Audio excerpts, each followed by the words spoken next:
Let me just bring in at this point Nabila Ramdani, French journalist and broadcaster, who's with us.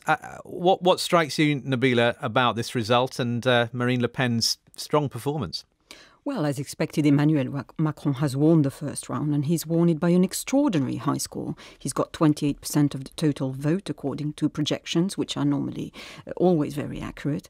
And that compares to his nearest rival, Marine Le Pen, on between 23 and 24% of the vote. In 2017, their results were 24% for Macron and 21% for Le Pen. And 5 years ago, Mr. Macron won by 66% in the second round of vote. So now you don't need to be too sophisticated a pollster to translate Mr. Macron's first round results into what looks like is going to be a very convincing second round win.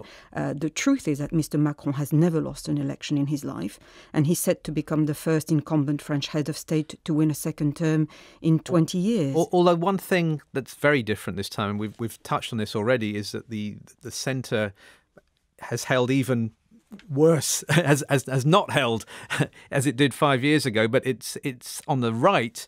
If you look at 20% or so for the centre right 5 years ago, something like 5% is the estimate for the candidate for Les Républicains this time. The radical left and right are the big winners, aren't they? Still. Doesn't that create more of a challenge for Emmanuel Macron? I don't think so. I think the simple reason he's winning, and he's winning so convincingly, is because he's the best candidates in the eyes of the majority of the French people. And the only way he was going to lose is because of a mass negative vote against him. Now, the truth is that he hasn't had a serious rival. We have a couple of far-right polemicists, including Marine Le Pen, who thought they could beat him, but evidently they can't. And beyond that, the established parties, the Conservatives in the shape of Les Républicains and the Socialists, have completely collapsed. And that's the biggest lesson to take in all this. The mainstream political parties in France are just disappearing. Yeah, I mean, as you say, the polemicists. I mean, Eric Zemmour, if you add his and Marine Le Pen's vote, and they were really going for the same electorate, weren't they? Then you could argue that that is higher than Emmanuel Macron's. I mean, and in Eric Zemmour in particular, you have someone who has been extremely hostile towards Islam. I just wonder what this result means for French Muslims. Well, French Muslims, like any other social groups, take their civic responsibilities very seriously, and they go and vote. And there are some very rich members of the Muslim community who are drawn to more conservative parties, and there are more modest, alienated ones who are likely to vote on the left. And there are lots of others in between, including lots of moderate centrist Muslims. And as in any other groups, there are apolitical Muslims who won't even bother voting.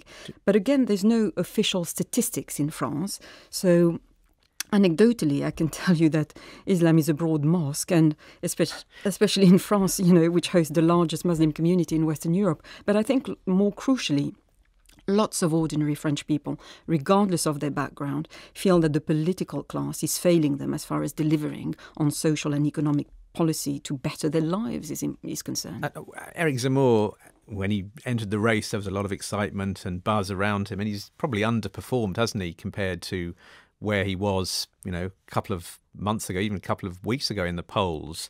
But the question is, will the fact that, a reasonable number of French people, more than voted certainly for the centre-right and centre-left traditional parties, voted for someone like him, does that not leave a sort of longer-term issue for French Muslims? Well, I think Zemmour personifies the horrific advances of the far right in recent years, and this bodes very badly for the future.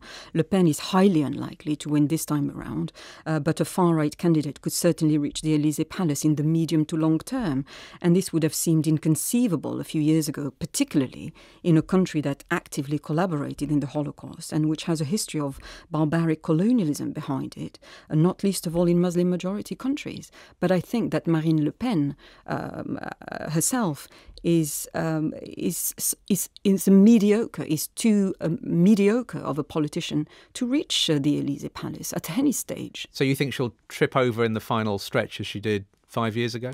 Yes, very much so, not least of all because she is someone who has actually struggled at elections for decades. Since the early 2000s, she's regularly been rejected, both as a presidential candidate, remember she entered the race in 2012 and 2017, and as a would-be MP. She only scraped into the French Parliament in 2017 after her fifth attempt and after having been rejected by ordinary voters in northern France for years. And her party, the Rassemblement National, only has 6 MPs in the French Parliament out of 577 MPs. Yes, you could argue that the presidential system is a strange one and a powerful individual can succeed alone, but turning years of mediocrity into becoming one of the most powerful executive on the planet is pretty unlikely. Nabila, thanks very much. Let's now cross to our correspondent Anna Holligan, who's at the headquarters of La France Insoumise. That's the party of Jean-Luc Mélenchon from the radical left. It's not far from the Pompidou Centre. And Anna, he's come third. He's not quite got over the line. What's the feeling there?